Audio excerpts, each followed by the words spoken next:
자, 매주 목요일 흥미로운 엑스포의 세계로 날아가 봅니다. 레츠 엑스포 2030 부산 월드 엑스포 범시민 유치원의 백혜림 대리 어서 오세요. 안녕하십니까? 네. 오늘은 지난 시간에 못다한 얘기를 좀 이어가야겠죠. 네네. 엑스포와 과학기술 그리고 천재들의 이야기 계속 이어갑니다. 지난주 얘기를 좀 요약해 보면 엑스포를 발판으로 전 세계로 뻗어나간 전화와 통신 기술 알렉산더 그레이엄 벨의 이야기가 첫 번째였고, 그리고 엑스포를 무대로 펼쳐진 에디슨과 테슬라의 한판 승부, 전류전쟁에 관한 일화까지 짚어봤는데 오늘은 누구 차례입니까? 네, 너무 정리 잘해주셨었는데 네. 지난주에도 잠깐 소개해드렸었던 그 미 대륙 동부와 서부를 잇는 장거리 전화가 첫 선보여졌던 1915년 샌프란시스코 엑스포로 다시 한번 날아가 좋습니다. 보겠습니다. 이 엑스포에서 네. 우리 현대 문명의 판도를 뒤바꿔 놓았던 또 한 명의 발명가가 등장합니다. 누구죠? 바로 대량 생산을 일컫는 포디즘이란 음. 신조어를 낳은 사람이었죠. 과연? 바로 헨리 포드입니다. 그렇죠, 헨리 네. 포드. 네, 샌프란시스코 박람회장에 네. 원래 자동차의 도시였던 디트로이트의 생산 라인 공장을 네. 재현합니다. 아예 공장 자체로 옮겨 놓은 거죠. 엑스포에다가. 그렇죠. 네. 그래서 이제 인류 최초의 대량 생산 차량인 T 모델 자동차를 하루에 18대씩 박람회 기간 동안 총 4,000대 넘게 실제로 생산을 했다고 합니다. 자, 그러니까 전시를 한 것도 아니고 직접 공장을 돌려서 그렇죠. 차를 만들었다는 맞습니다. 얘기잖아요. 네네. 야, 스케일이 진짜 어마어마하네요. 아유, 통째로 옮겨 놓은 거니까 네. 그 스케일이 상당하죠. 그래서 이제 당시 그 포드의 생산력을 말 그대로 어마어마한 그 4,000대 네. 넘게 생산한 그 생산력을 실감할 수 있었던 전시라고 볼 수 있고요. 1914년 기준으로 네. 24초에 한 대꼴로 자동차를 와, 만들어냈다. 1914년이요. 네, 그렇죠. 와. 100년도 더 전에. 대박이네요. 그러면서 이제 1908년부터 네. 1927년까지 한 19년 동안 무려 1,500만 대가 판매됐다고 합니다. 이렇게 이제 포드가 가져온 대량 생산의 혁신이라고 하죠. 네. 미국 중산층을 중심으로 본격적인 이제 마이카, 내차 시대. 내차 시대. 네, 그렇죠. 대중화의 초석을 다졌다고 보면 될 것 같고요. 좋습니다. 또 이런 대량 생산 조립 라인이 있잖아요. 네. 이거는 이제 사실 자동차뿐만 아니라 다른 부분에도 당연히 적용될 수 있었던 부분이다 그렇겠죠. 보니까 네. 산업 전반에서 혁명적인 변화를 음. 이끌었다고 보시면 될 것 같습니다. 네. 이렇게 이제 자동차 모델 공장이 들어선 거는 엑스포 역사에서도 당연히 좀 특별한 의미가 있었는데요. 네. 이 포드 자동차 공장 겸 전시관은 이후에 포드를 비롯해서 여러 대기업들이 세계 박람회에 이제 전시관을 열고 경쟁적으로 참여하기 시작한 계기가 되었다고 보시면 될 것 같습니다. 네. 물론 이전에도 기업들이 좀 자체적인 전시관을 세우기도 했었는데요. 이제 포드가 극대화된 시점이라고 보시면 될 것 같아요. 미국의 이제 상업주의와 이제 네. 엑스포가 본격적으로 결합하기 시작했다고 보시면 될 것 같습니다. 그리고 또 이런 기회를 기업들이 놓칠 리가 없습니다. 네. 그래서 이때부터 대기업의 독립 전시관 시대가 열렸다고 보시면 될 것 같습니다. 네. 이 포드가 보여주고 싶었던 것도 완성된 제품이 아니라 제품이 생산되는 과정에서의 혁신이지 않았나라는 그렇습니다. 생각이 들고요. 네. 엑스포를 통해서 단순한 자동차 회사를 넘어서 혁신 기업으로서의 이미지를 각인시켜야 할까요? 뭐 이런 느낌도 좀 있고. 네네. 이후 엑스포에 참여한 기업들도 엑스포를 단순히 제품과 기술력의 홍보의 장으로 활용하는 차원을 넘어서 좀 더 큰 그림을 그리기 시작했다고요. 네, 그렇게 보여질 수 있을 것 같습니다. 1939년 이제 뉴욕 엑스포를 보면 네. 좀 이런 변화들이 좀 생생하게 느껴지실 것 같아요. 음, 포드와 함께 또 빼놓을 수 없는 자동차 회사 있습니다. 뭡니까? GM이죠. 아, 그리고 또 제너럴 일렉트릭스와 네. 웨스팅하우스 해서 지난번에 말씀드렸던 전류전쟁의 두 축이었던 네. 그 두 기업과 IBM과 같은 이제 쟁쟁한 대기업들이 뉴욕 엑스포의 주제는 미래 세계 건설이었는데 그 주제 아래 자신들의 역량 그리고 비전을 자기들의 그 독립 전시관 안에 집약시켰다고 볼 수 있습니다. 네. 먼저 말씀드렸던 GM 같은 경우는 퓨처라마라는 전시가 큰 인기를 끌었는데요. 약간의 놀이기구 테마파크 형태를 상상하셔도 좋을 것 같아요. 방문객들은 이제 회전 의자에 앉아 있고요. 네.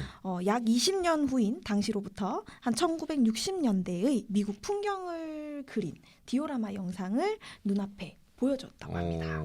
그래서 처음에는 이제 멀리서 마치 비행기 탄 듯이 네. 도시를 내려다보는, 그래서 50만 개의 집, 5만 개의 자동차, 수천 개의 고속도로, 산, 와. 강, 호수 뭐 이런 풍경들을 전반적으로 좀 보여주는데요. 그러면서 이제 쇼가 진행되는데 가까워지는 거죠, 이 풍경들이. 그래서 뭐 랜딩하는 모습이었을 것 같아요, 어떻게 보면. 그러면서 이제 마지막에는 우리 실물 크기의 건물 크기, 뭐 입체 모형이 나타났다고 합니다. 이게 1940년대인 그렇죠. 거죠? 39년, 네, 40년대 거의. 와. 그래서 표면적으로는 이 전시를 통해서 네. 우리 자동차를 구입하면 미래는 당신의 것입니다라는 메시지를 던지는 듯했지만 사실 이 영상 안에 숨겨졌던 메시지가 또 있었다고 해요. 바로 뭐죠? 고속도로 시스템 이런 게 당시엔 없었어요. 그죠? 네네. 뭐 이제 도로도 개발되고 하는 그런 시대였을 것 같은데 이 고속도로 시스템을 대중들에게 좀 친근하게 깊숙하게 이제 무의식에 각인시키는 것이 전시의 목표였다고 하고요. 뭐 거의 하루 평균 27,500명이 이 전시를 관람했었다고 합니다. 자, 그러니까 여태까지 한 말을 좀 정리하면 네네. 포디즘을 기반으로 이제 생산력도 갖췄고, 그렇습니다. 그렇죠? 구매력이 있는 중상층들에게 이제 어필할 수도 있는 자리가 됐고, 네. 자, 그러면 이제 자동차가 다닐 수 있는 도로망을 만들어야 된다. 맞습니다. 이런 얘기인데 그 고속도로 같은 인프라 구축 막대한 예산이 들어가는 사업이잖아요. 네네. 국민들의 동의가 필요한 사안이니까 엑스포를 설득의 장으로 이제 활용한 거 아닌가. 네, 아주 똑똑한 이렇게 것 생각해 같죠? 볼 수 있겠네요. 네네네. 무의식적으로 이제 엑스포장에서 대국민 프레젠테이션장이 되었다고 볼 수 와우. 있는데 이제 대국민들의 이제 머릿속에 침투하는 네. 그런 장이 되었었을 것 같아요. 실제로 이후에 이제 건설된 고속도로가 미국 자동차 산업이 당연히 다시 한번 도약하는 디딤돌이 되고 미국은 그렇게 자동차 대국으로 성장했다고 그렇겠네요. 보실 수 있겠습니다. 또 퓨처라마에서 또 한 가지가 있는데 네. 이 고속도로 위를 달리는 자율주행 자동차가 등장합니다. 그러니까 39년에 그렇죠. 그 당시 엑스포. 와. 지금은 사실 우리 실제로 일어나고 있는 일이잖아요. 그렇죠.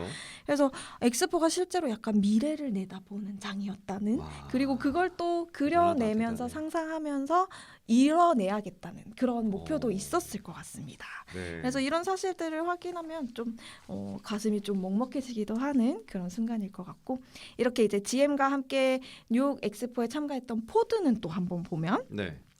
관람객들이 최신 자동차 모델을 실제로 운전해 볼 수 있도록 시험 도로를 설치하고 또 회전식 원형 무대 위에 그 새로운 모델의 자동차를 이렇게 거치해 놓는 거죠. 네. 전시를 하는 거죠.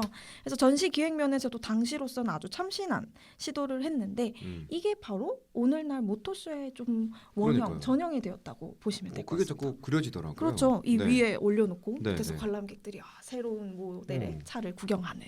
그래서 모두 창업자인 이제 헨리 포드의 아이디어로 좀 진행되었다고 하고 여러모로 뉴욕 엑스포는 다양한 혁신을 가져왔던 엑스포가 아닐까 합니다. 네. 자동차 산업의 발전에도 이제 엑스포가 크게 기여한 셈인데 이게 다가 아니라고. 네, 뉴욕 맞습니다. 엑스포에 등장한 첨단 기술과 발명품 그 면면이 정말 화려하다고 하는데 맞습니다. 좀 소개해 주시죠. 미래 세계 건설이라는 주제에 아주 걸맞았던 네. 전시가 아니었나 싶어요. 뭐 최초의 자동 식기 세척기. 진짜요? 지금도 사용하는, 그렇죠. 너무 와. 제가 애정하는 템인데 와, 이게 네. 1939년이라고요? 최초로 이제 아주 선보였던 그런 부분이 있고, 에어컨 네. 그리고 팩스 또 이런 것들이 나왔다고 하고 가장 놀라웠던 거는 사실 관람객과 악수 나누고 약간의 대화를 하도록 36가지 작업을 수행할 수 있도록 설계된 인간형 로봇, 외면이 이제 인간형처럼 생긴 거죠. 등장해서 눈길을 끌었다고 해요. 네. 그 중에서도 사실 아주 또 빼놓을 수 없는 게 바로 텔레비전이 아, 아닐까 정말요? 싶습니다. 이것도? 네, 맞습니다. 개막식에 등장한 루즈벨트 대통령의 연설을 미국의 NBC 방송국이 최초로 TV 중계를 했다고 합니다. 네. 그러면서 이제 이 텔레비전이라는 게 미국 사회에 공식적으로 등장했다고 보실 수 있겠고요. 이 MBC는 사실 뉴욕 엠파이어 스테이트 빌딩의 송신탑을 이용해서 네. 중계 방송을 내보냈다고 합니다. 그래서 당시에 보급된 한 200대 정도의 텔레비전을 통해서 1000여 명이 이 역사적인 방송을 동시에 시청을 했다고 합니다. 그렇군요. 또 한 가지 더 있습니다. 또 있어요. 마지막입니다. 이제 IBM 아까 말씀드렸었죠. 뉴욕 엑스포에 참가했다고 했는데 전기 타자기 전기 계산기를 준품을 오. 했다고 합니다. 지금 보면 사실은 아주 단순한 뭐 계산기고 뭐 별거 있어 할 수 있는데 네. 사실은 오늘의 우리가 사용하고 있는 퍼스널 컴퓨터의 아주 기본적인 모태가 되었다고 보시면 될 것 그렇죠. 같고 그 이후에 이제 요즘은 이제 보통 명사 퍼스널 컴퓨터라고 말씀드렸는데 PC 그렇죠. 라는 제품명을 처음으로 사용하면서 이제 이 음. 업계의 선구자로 자리매김했다고 할 수 있을 것 같습니다. 자, 전화기와 자동차, 텔레비전, 또 PC, 네, 현대 문명의 상징과도 같은 발명품들 아니겠습니까? 맞습니다. 그 출발선에 엑스포가 있었다니까 엑스포의 역할과 위상, 또 영향력, 우리 상상과 기대를 훨씬 뛰어넘는 것 같다는 생각이 들고요. 자, 스케일이 이제 점점 더 커지는데 다음엔 또 어떤 얘기가 네. 펼쳐질지 다음 주를 또 기대해 보겠습니다. 자, 레츠 엑스포 지금까지 2030 부산 월드 엑스포 범시민 유치원의 백혜림 대리와 함께했습니다. 대리님 오늘도 귀한 말씀 고맙습니다. 감사합니다.